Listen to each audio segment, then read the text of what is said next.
안녕하세요. 부동산 및 금융 전문가 김영식입니다. 오늘은 우리 사회에서 특히 중요한 50대 이상 실수요자 여러분께 큰 영향을 미치고 있는 주택담보대출 6억 원 한도 제한 정책에 대해 깊이 있게 말씀드리려고 합니다. 최근 부동산 시장의 변화가 매우 빠르고 격렬하게 일어나고 있는데요. 특히 이 정책이 도입된 이후로 내 집 마련 계획을 준비해 오신 50대 이상 세대분들께서는 큰 혼란과 불안감을 겪고 계실 겁니다. 서울 성동구의 한 공인중개사님께서 저희에게 전해주신 생생한 현장 소식부터 전해드리겠습니다.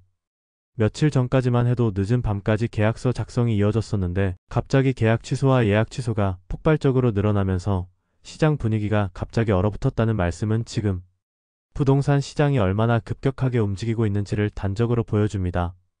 50대 이상 세대는 그동안 자녀 교육비, 노후 준비, 의료비 등 다양한 재정 부담을 안고 살아오셨는데 이번 대출 규제 강화는 이러한 부담에 직접적인 영향을 미치고 있습니다. 많은 분들이 내 집 마련이라는 큰 목표 앞에서 당황하고 계실 텐데 변화 앞에서 중요한 것은 어떻게 대응하느냐입니다. 오늘 영상에서는 이 정책이 왜 나왔는지, 우리 실수요자에게 어떤 영향을 미치는지, 그리고 어떻게 현명하게 대처할 수 있을지 차근차근 안내해드릴 예정입니다.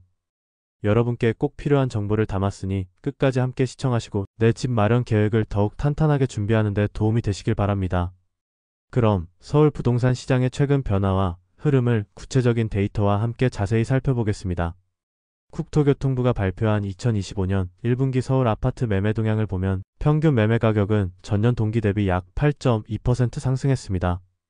이 중 강남구는 11.3%, 용산구는 12.1%, 마포구는 10.7%로 특히 높은 상승률을 보이고 있습니다. 하지만 가격 상승과는 반대로 거래량은 무려 15% 이상 감소했습니다. 이는 매수세가 크게 위축됐음을 의미하는데 단순히 사람들이 매매를 꺼린다는 것 이상으로 시장의 구조적 변화가 일어나고 있음을 시사합니다. 이와 같은 현상 뒤에는 캡 투자 감소가 주요 원인으로 자리 잡고 있습니다. 캡 투자란 전세금을 담보로 집을 구매하는 투자 전략인데 실제로 마포구와 노원구 등 비강남권 지역에서는 전체 매매 거래의 약 40%가 캡 투자 방식으로 이루어져 왔습니다. 그러나 올해부터 도입된 주택담보대출 6억 원 한도 제한과 신규 대출자의 6개월 내 전입 의무 조항 때문에 이러한 캡 투자 문의와 실제 거래가 급감하는 추세입니다.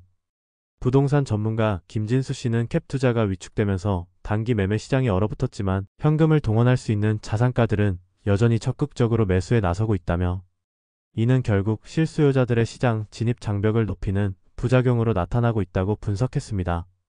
실제로 여러 부동산 중개업소에서는 매물은 있지만 실수요자들이 접근하기 어려워 문의가 줄고 있다는 현장 목소리가 나오고 있습니다.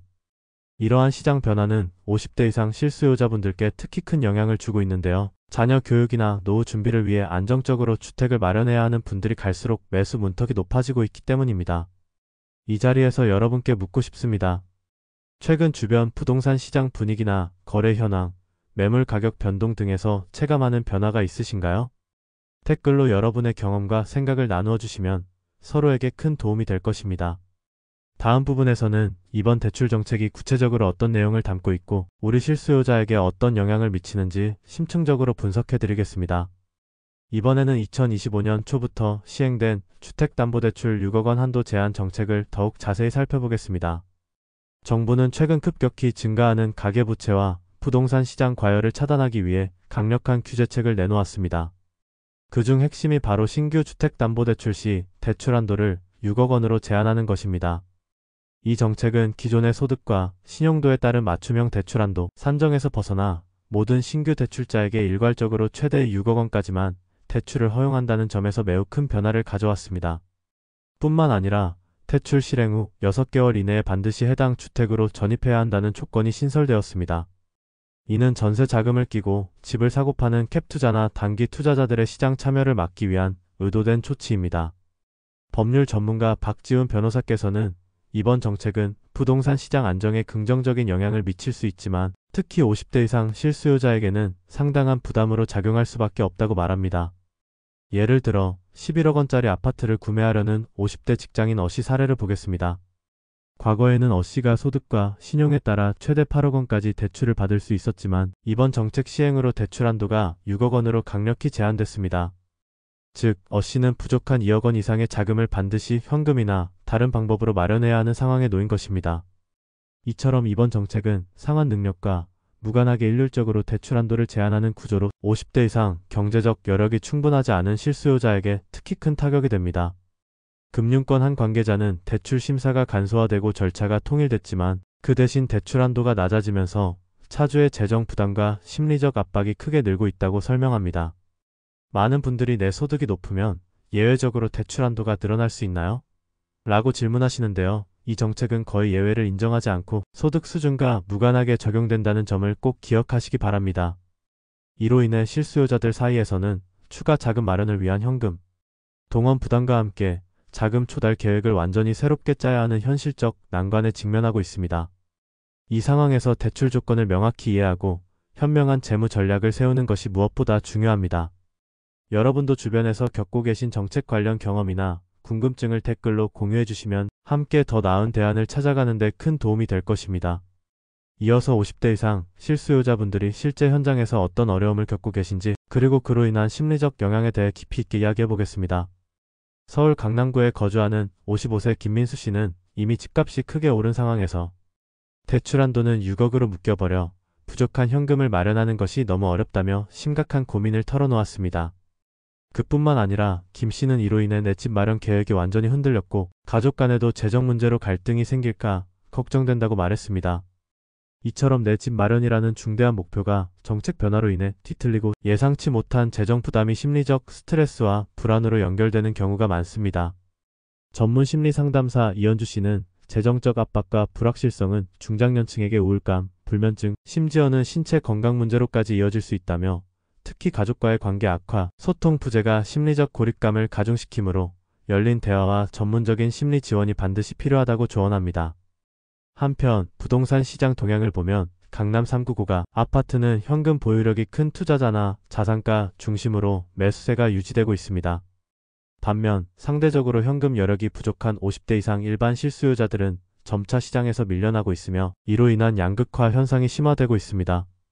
이 같은 시장 불균형은 사회적 문제로도 확대될 소지가 크므로 정부와 금융기관의 지원 정책이 더욱 절실한 상황입니다. 많은 분들이 대출 한도를 초과하는 부족 자금은 어떻게 마련해야 하나? 라는 질문을 많이 하시는데요. 그 답은 보유, 자산 매각, 가족 간 협력, 그리고 정부 및 금융기관의 지원 프로그램을 적극 활용하는 것임을 꼭 기억하시기 바랍니다. 예를 들어 기존에 보유한 부동산을 임대 전환해 월세 수입을 얻거나 금융자산 일부를 매도해 부족한 자금을 마련하는 방법들이 있습니다. 또한 자녀와 공동명의를 통한 주택 구매, 정부의 저금리 대출이나 세제 지원을 최대한 활용하는 방안도 적극 고려해 보셔야 합니다. 이 과정에서 전문가의 상담을 받는 것이 매우 중요합니다. 마지막으로 비슷한 상황에 계신 분들께서는 아래 댓글란에 자신의 경험과 고민을 공유하시고 서로 응원과 실질적 정보 교환의 장으로 활용하시길 권합니다. 함께 극복해 나가야 할 문제이기에 여러분의 참여와 소통이 큰 힘이 될 것입니다. 첫 번째로 가장 기본적이면서도 핵심적인 대응 전략은 철저한 재무 진단과 현실적이고 구체적인 대출 계획 수립입니다. 50대 이상 실수요자분들께서는 무엇보다 먼저 자신의 현재 금융 상황을 정확하게 진단하는 데 시간을 투자하셔야 합니다. 단순히 대출 한도가 얼마인지 또는 월 상환액이 얼마인지만 파악하는 수준이 아니라 보유 자산과 부채, 현금 흐름 전반을 꼼꼼히 점검하는 것이 필수입니다. 예를 들어 금융자산으로는 예금, 적금, 펀드, 보험해지 환급금 등 모든 현금화 가능한 자산을 포함해야 하고 부채로는 기존 주택담보대출, 신용대출, 카드론 등 모든 금융부채를 명확히 파악해야 합니다. 특히 월간 현금 흐름은 소득과 지출을 구체적으로 분석해야 하는데요. 월급 외부 수입, 각종 세금 및 공과금, 식비, 의료비, 자녀 교육비 등 필수 지출 항목과 여유 자금을 구분해 현실적 상환 가능성을 평가하는 것이 매우 중요합니다. 은행마다 주택담보대출 상품은 매우 다양합니다. 금리 종류, 상환 기간, 상환 방식에 따라 월 상환액과 총 이자 부담이 천차만별입니다. 예컨대 고정금리 대출은 매달 일정한 금액을 상환하기 때문에 재정 계획을 세우기 용이하지만 일반적으로 변동금리보다 금리가 약간 높습니다. 반면 변동금리 대출은 초기 금리가 낮아 부담이 적지만 장기적으로 금리가 오를 경우 상환액이 크게 늘어날 위험이 있습니다. 이런 점을 충분히 고려하지 않고 무작정 금리가 낮은 대출만 선택하면 장기적으로 큰 부담에 시달릴 수 있습니다. 실제로 55세 박정희 씨는 금융 전문가와 긴밀히 상담하며 여러 대출 상품을 비교했고 상환 기간을 기존 20년에서 25년으로 연장하는 방식으로 월 상환액을 약 15% 절감할 수 있었습니다. 이뿐 아니라 대출 계획을 세울 때는 예상치 못한 돌발 상황에 대비한 비상금 마련도 필수입니다. 예를 들어 갑작스러운 의료비 지출, 가족 긴급 상황 등 예상하지 못한 비용에 대응할 수 있도록 최소 3에서 6개월치 생활비를 현금으로 확보해 두는 것이 안전합니다. 또한 세부적인 상환 전략도 반드시 포함해야 합니다. 초기에는 원리금, 균등 상환으로 월 부담을 낮게 유지하다가 여유가 생기면 원금 일부를 조기 상환하는 방식이나 변동금리 상승기에 대비해 일정 부분은 고정금리로 바꾸는 방법 등 다양한 전략이 있습니다.